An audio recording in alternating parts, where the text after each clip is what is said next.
नमस्कार दोस्तों, आप सबका स्वागत है संदीप लाइव व्लॉग्स में। ये आईबी सिक्योरिटी असिस्टेंट का एक सीरीज चल रहा है जहां मैं आपको आईबी सिक्योरिटी असिस्टेंट के बारे में कुछ ना कुछ अपडेट्स दे देता हूं। और आप सबसे मैं ये कहना चाहता हूं कि ये एक व्लॉगिंग चैनल है, लेकिन फिर भी मैं ये आपको अपडेट इसलिए कर रहा हूं क्योंकि मैंने ये एग्ज़ाम 2018 वाले जो नोटिफिकेशन आया था उसमें मैंने दिया था। आपका प्रीलिम्स और जो T2 एग्ज़ाम है वो भी क्लियर किया था और इंटरव्यू तक गया था। इसलिए मैंने सोचा कि बहुत सारे स्टूडेंट अभी जो नए हैं उनको थोड़ा सा मैं गाइड कर दूं। हम तो सेलेक्ट नहीं हो पाए, लेकिन अगर इस वीडियो के माध्यम से अगर आप लोग सही स्टेप लेते हैं और सही वे से काम करते हैं तो आपका सिलेक्शन इसमें होने का चांसेस हो जाती है। तो इसलिए मैं ये सीरीज ला रहा हूँ और आप सब जो न्यू जो सिक्योरिटी असिस्टेंट जो ये व्लॉग देख के आप लोग जो मेरे चैनल पे सब्सक्राइब किए हैं, आप सबको मैं दिल से प्रणाम करना चाहता हूँ कि आपने मुझे बहुत सपोर्ट करी है। आपके वजह से अभी थोड़ा सा 4K सब्सक्राइबर हो गया। तो अब मुद्दे की बात करते हैं कि जैसे कि आपने T1 एग्ज़ाम दिया था और उसका आंसर की अभी आ गया है और आपको क्या करना है कि उसका आंसर की पहले आप चेक कर लीजिए आपका कितना स्कोर बन रहा है। 0.25 उसको माइनस करना है, मतलब अगर एक गलती आप करते हैं तो आपका 0.25 मार्क्स आपका कट जाएगा। जितना आपका मार्क्स बन रहा है, जितना आप सही किए उसमें से वो कट जाएगा। वो थोड़ा सा कैलकुलेशन कर लीजिए।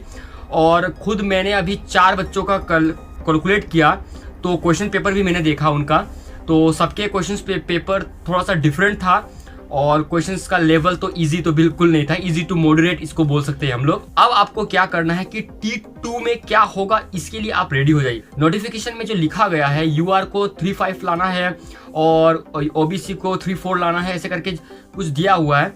उससे एबव, अगर उससे एबव आपका आ रहा है, मैं मिनिमम की बात कर रहा हूँ, उससे एबव आ रहा है तो आपको क्या करना है कि T2 और इंटरव्यू के लिए अभी लग जाना है। तो T2 के लिए, और जिसका 55 प्लस और 65 प्लस अगर बन रहा है तो आप लोग जरा भी वेट ना करें, बिल्कुल भी वेट आपको नहीं करना है। आपका जो भी आपने रीजनल लैंग्वेज को चुना है, जो भी रीजनल लैंग्वेज, उसको आप एक न्यूज़पेपर पढ़िए उस रीजनल लैंग्वेज का और उसको इंग्लिश में ट्रांसलेट कीजिए आप। और फिर एक इंग्लिश का एडिटोरियल लीजिए, कुछ भी 100 वर्ड्स का, मतलब 100 शब्द का, और उसको फिर उसी रीजनल लैंग्वेज में आप उसको ट्रांसलेट कीजिए जो आपका एक रीजनल लैंग्वेज है। ये क्वालिफाइंग है, सिर्फ आपको ये तो बैठना ही होगा। ऐसा नहीं है कि आप उसको ये स्टेप को स्किप कर सकते हैं, आपको बैठना होगा। तो ये हो गया आपका जो नेक्स्ट प्रोसेस जो होगा, ये मैंने आपको बता दिया, कुछ इस तरह से होने वाला है। आपको वहाँ टाइम दिया जाता है, वो टाइम मुझे अभी याद नहीं कितना, लगभग 1 घंटे का होता है समय। तो उसमें रीजनल लैंग्वेज टू इंग्लिश और इंग्लिश टू रीजनल लैंग्वेज, ये चीज़ आपको करना होता है। ये चीज़ आप कर लीजिएगा, डन। उसके बाद आपको क्या करना है, आपको रुकना नहीं है। आप इंटरव्यू के लिए आप अपने आप को रेडी करेंगे। आप इंटरव्यू के लिए, क्योंकि आपका जो इंटरव्यू होगा उसमें आप देखिएगा कि उसमें से एक लाइन अच्छे से पढ़िएगा, वहाँ आपका रीजनल लैंग्वेज का भी टेस्ट होगा। मतलब कि आप जो रीजनल लैंग्वेज लिए हैं वो रीजनल लैंग्वेज आप बोल पाते हैं या नहीं, ये चीज़ टेस्ट होगा। और इंटरव्यू में किस तरह के सवाल आते हैं इसके बारे में अगर आप वीडियो चाहते हैं तो आप ज़रूर से आप कमेंट कर देना। कोई एक बंदा भी अगर आप कमेंट कर दोगे तो मैं वो वीडियो अपलोड कर दूंगा।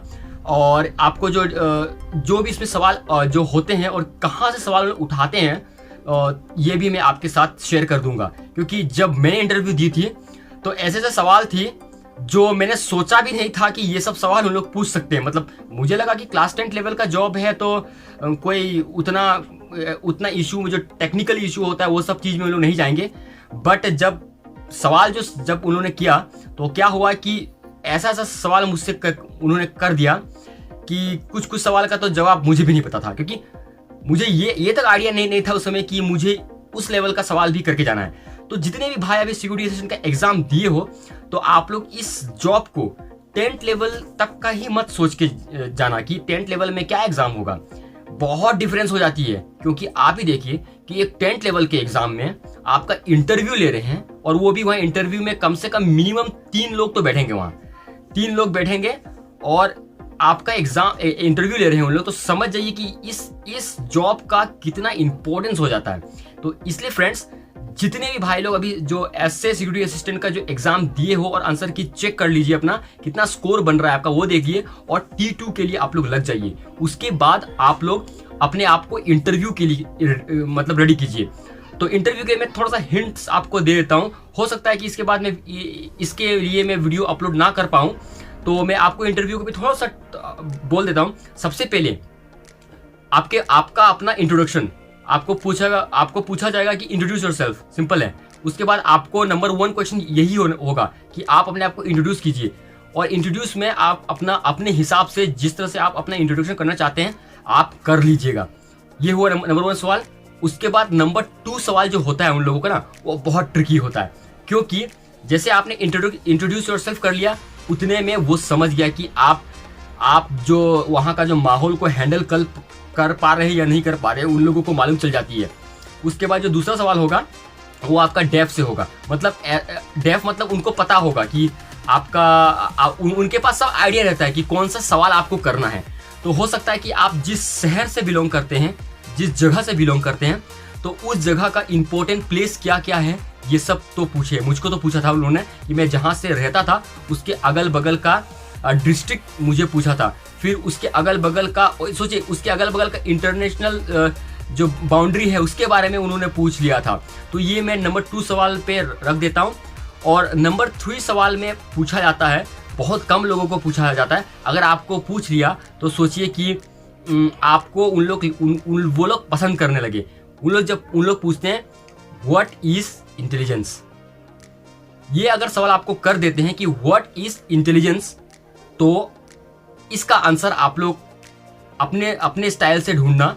तो क्योंकि आप इंटेलिजेंस ब्यूरो में जा रहे हैं और उनका काम क्या होता है वो चीज़ आपको जानना बहुत ज़रूरी है, तब जाके आप ये चीज़ का आंसर कर सकते हैं। मतलब आपको किताब में जो डेफिनेशन दिया है वो नहीं बोल रहा हूँ मैं, आईबी का जो काम है वो बोल रहा हूँ। तो फ्रेंड्स, आशा करता हूँ कि ये वीडियो आपको अच्छा लगा होगा। इस तरह के और वीडियोस के लिए मेरे इस चैनल को थोड़ा सा और सपोर्ट कीजिएगा। और जितने भी ऐसे सिक्योरिटी असिस्टेंट भाई लोग की वीडियो देख रहे हैं, आप सबको दिल से सैल्यूट, क्योंकि आपने मेरे सब्सक्राइबर वो 4000 पूरा नहीं हो रहा था, आपने पूरा कर दिया। और मैंने देखा कि आप लोग अलग वीडियोज़ भी मेरे व्यू कर रहे हो, तो इससे हम जैसे छोटे यूट्यूबर का अच्छा लगता है। और जैसे कि मैंने कहा कि 2018 के बाद जब से ये रिजल्ट आईबी का निकला था, उसके बाद से ही मैंने ये व्लॉगिंग करना शुरू करी है। तो इसलिए मेरे दिल में था कि नहीं, जब भी आईबी का वैकेंसी निकलेगा तो मैं ये डालूंगा। जय हिंद, जय भारत।